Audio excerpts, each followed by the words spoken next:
Hey guys, welcome back to another video, and today we'll be looking at something called the elephant trap, and it works with black against the queen's gambit.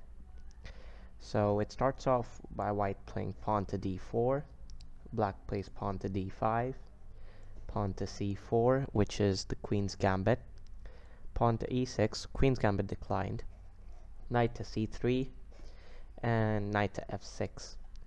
And here white has many options. He can play g3, he can also play knight to f3, he can also play bishop to g5 or bishop to f4, but we're going to be looking at bishop to g5 in this case. And here's where the trap comes into place. So you have many options here. Obviously you can play bishop to b4, which was one of the options. You can also play bishop to e7, which is a pretty good alternative. But we're going to be looking at this very cheeky looking move, knight to d7. And what this does is it believes white to think that he's got the d5 pawn for free. So he takes it. And that is if he doesn't know the trap. And even if he knows the trap, he might still take it. After e takes d5, here white has a decision to make. He can either take knight takes d5, or he can continue playing normal by playing e3 or let's say knight f3. But if white does not know this trap, he will probably be greedy and take knight takes d5. And this is where the trap gets activated, because white thinks he's just got a free pawn and that you're going to probably play bishop to e7 or bishop to d6. But here you take the knight on d5. And what happens when you do this is, obviously, white has to take the queen. That's the whole reason he took the pawn on d5, thinking he'll be able to get the queen. And here you play the move bishop to b4, check. Now you realize the king has nowhere to go. He can go here, he can go on f2, e2, f1, d1, or d2, because there's a direct check.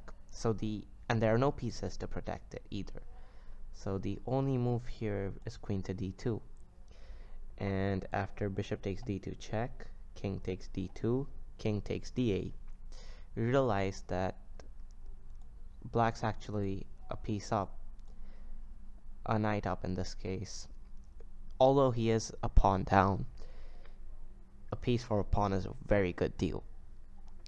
So anyways, back to the position here. If white knows the trap and he doesn't fall for it, he plays something like knight to f3, we can still continue this game by playing bishop to e7, because now you would get the same position had you done bishop to e7 right over here, knight to f3, knight to d7. So you get the same position no matter what you do. So